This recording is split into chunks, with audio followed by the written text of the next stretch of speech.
The protest market, where every dollar is a megaphone.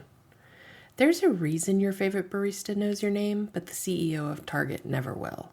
There's a reason the candles on your altar come from a queer herbalist down the street and not a mass-produced Amazon warehouse.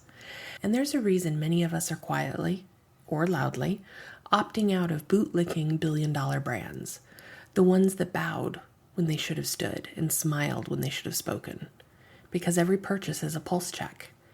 And for the rebels, healers, changemakers in our community, shopping isn't just about what we buy, it's about who we are when we spend. We are done outsourcing our values to brands that treat diversity as a marketing campaign and sustainability as a quarterly goal.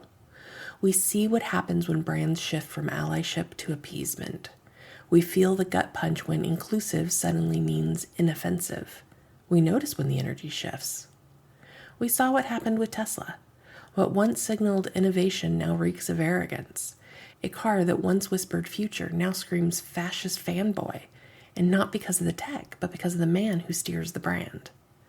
This is what happens when power goes unchecked, when platforms amplify hate, when free speech becomes a smokescreen for bigotry, when influence is used to prop up authoritarianism instead of progress. The protest market took note. Tesla sales are down.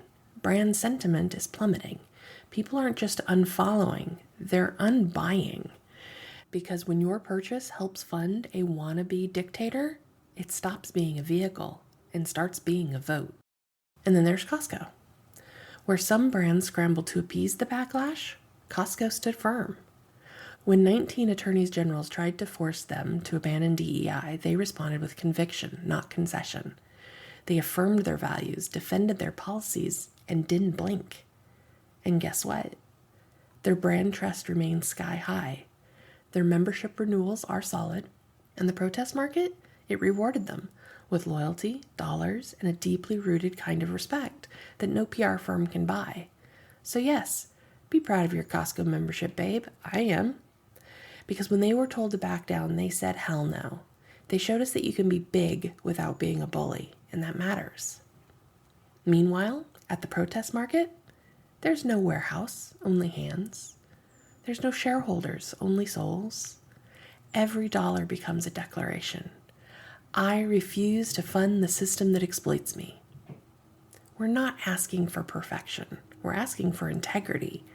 Whether you're tipping the queer tarot reader extra, buying your honey from a local farmer, or hiring a fractional CFO, hint, hint, who blesses your spreadsheets with both lavender oil and legacy wealth building strategy, you're not just circulating money. You're seeding a new economy. You're saying, I see what you're trying to erase, and I say no further. Not with my money, not in my name. This isn't just a market, it's a movement. I speak from the core, not the crowd, is a lyric from today's song of the day. The protest market takes that to the nth degree, because we spend and receive from our core. Sovereign, not sheep. Reflection prompt. What's one recent purchase that felt aligned with your values? And what did it shift in your body, your business, or your belief in what's possible? Where are you already voting with your wallet? And where might you reclaim more power in how you spend, support, and circulate? Daily affirmation. My money is a living expression of my integrity. Every dollar I spend ripples into the world I want to live in. I am resourced, radical, and resoundingly clear. My purchases are prayers, my profit is powerful, and my values are non-negotiable. Postscript. Profit is protest, and where we spend is strategy. Choose your markets wisely. Song of the day. I don't ask, I command. By the Good Vibes Tribe, 1111.